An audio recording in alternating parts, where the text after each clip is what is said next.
জুবিন হত্যাকাণ্ড মামলার প্রথম শুনানি সম্পন্ন। আগামী 22 ডিসেম্বর অনুষ্ঠিত হবে পরবর্তী শুনানি।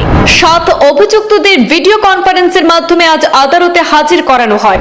মামলায় হত্যার ধারা জড়িত থাকায় সিজেএম আদালতে বিচার সম্ভব নয়। মামলার শুনানি দায়রা আদালতে অনুষ্ঠিত হবে। চার্জ ফ্রেমের দিনে 7 অভিযুক্তকে আদালতে সশরীরে হাজির হতে হবে। 7 অভিযুক্তের স্বাস্থ্য পূর্ব থেকে অনেক ভালো আছে। ভিডিও কনফারেন্সের মাধ্যমে আদালতে হাজির হওয়ার পর এমন মন্তব্য করেন আইনজীবী।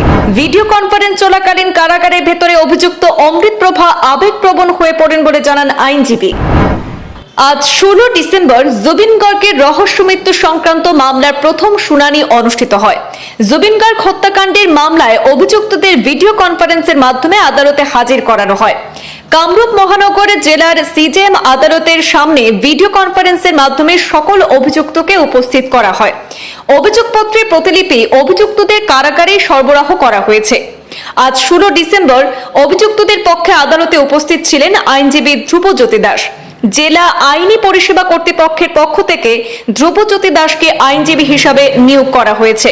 সংবাদ মাধ্যমকে ধ্রুবজ্যোতি দাস জানান, প্রথম শুনানির সময় ভিডিও কনফারেন্স চলাকালীন কারাগারে একমাত্র মহিলা অভিযুক্ত অমৃতপ্রভা আবেগপ্রবণ প্রতিক্রিয়া প্রকাশ করেন।